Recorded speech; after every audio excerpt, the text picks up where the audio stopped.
Welcome to our channel. Today we how to use Canva for business, quick tip step by step clearly. Log into your Canva account or create a new one if you don't have it yet.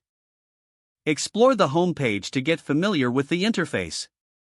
Click on the Create a Design button to start a new project.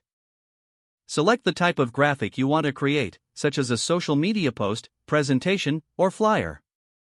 Use the search bar to find templates that fit your business's theme or branding. Click on a template to open it in the editor. Customize the text by clicking on it and typing your own content. Change the fonts and colors to match your brand guidelines. Add images by either uploading your own or using Canva's vast library of stock photos. Incorporate elements like shapes, icons, or lines to enhance your design.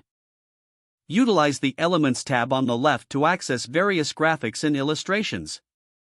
Adjust the layout by dragging and resizing the elements on your canvas. Use the background feature to add colors or patterns. Preview your design by using the preview option to see how it looks. Once satisfied, click on the download button in the top right corner. Select your preferred file format, such as PNG or PDF, and download your design. Consider sharing your design directly to social media from Canva for immediate visibility. Utilize Canva's Brand Kit feature to save colors, logos, and fonts for future projects. Explore collaboration features if you're working with a team by sharing the design link. Regularly revisit your projects and update them as your business evolves. If the page does not load, refresh the browser or try again in a private or incognito window.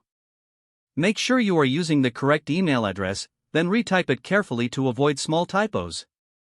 If your password is not accepted, use the reset option and create a new strong password you can remember.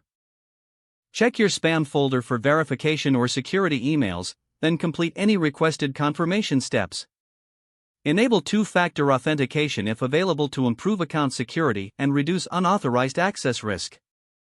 After signing in, review your profile details so your contact information and settings are accurate and current. If you see an error message, note it down and try again after restarting your device and internet connection. Log out when you finish, especially on shared devices, to keep your account and payment information secure. Don't forget to like this video and subscribe to our channel for more step-by-step tech guides.